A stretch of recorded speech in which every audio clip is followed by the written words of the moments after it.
د روغتیا وزارت حکیم الکوزي ته څنګه اخطار ورکړی دی او حکیم الکوزي په یو تازه پوسټ کې هیوادوالو ته څه ویلي دي؟ سلامونه درنو لیدونکو، په دې ویډیو کې به پرې پوه شئ. د عامه روغتیا وزارت چارواکو یو ځل بیا د حکیم الکوزي د درملو د ویش لړۍ بندولو اخطار ورکړی دی او ویلي دي چې که نوموړي د خپلو درملو ویشل بند نه کړل نو له زوره به کار واخلي.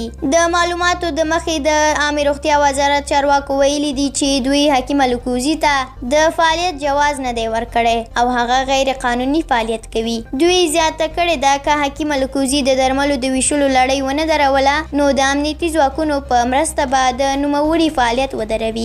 د عامه روغتیا وزارت له دې مخکې هم ویلي و چې د حکیم الکوزي درمل زهر دي او له خلکو څخه یې غوښتنه کړې وه چې د نوموړي د درملو له خوړلو څخه دې ډډه وکړي. د یادولو وړ ده چې حکیم الکوزي ادعا لري چې د کورونا وایرس ناروغانو لپاره یې داسې درمل جوړ کړي دي چې 3 څاڅکي په چای کې څښلو سره د کورونا ناروغ به 3 ساعتونو کې روغ شي. هغه همداراز وایي چې د هغه جوړ کړي درمل هیڅ جانبي عوارض هم نه لري. نوموړی وایي چې دا درمل یې په زرګونو د کورونا ناروغانو ته ورکړي دي او هغوی ورسره ژر رغېدلي دي.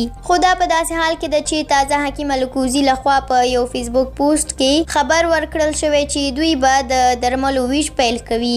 حکیم الکوزي لخوا لیکل شوي دي چې قدرمنو هیوادوالو، د دې لپاره چې ستاسې سختو عاجلو د کورونا مریضانو ته موږ رسیدګي وکړو، موږ ګرځنده ټیمونه جوړ کړه. تاسې ورته زنګ ووهئ یا هم واتساپ کې ورته ادرس میسیج کړئ. تاسې ته به ګرځنده ټیم راځي او ستاسې مریضانو ته به دوا ورکوي. نوټ: اول دا چې نږدې ساحو ته به ګرځنده ټیمونه درځي، خو که مو ساحه لرې وه تاسې ته به ځای ښیي، بیا تاسې ورشئ. دوهم: دا پروسه یوازې کابل ښار کې تطبیق کیږي، د ولایتونو لپاره نور جزئیات به له تاسې سره وروسته شریک شي.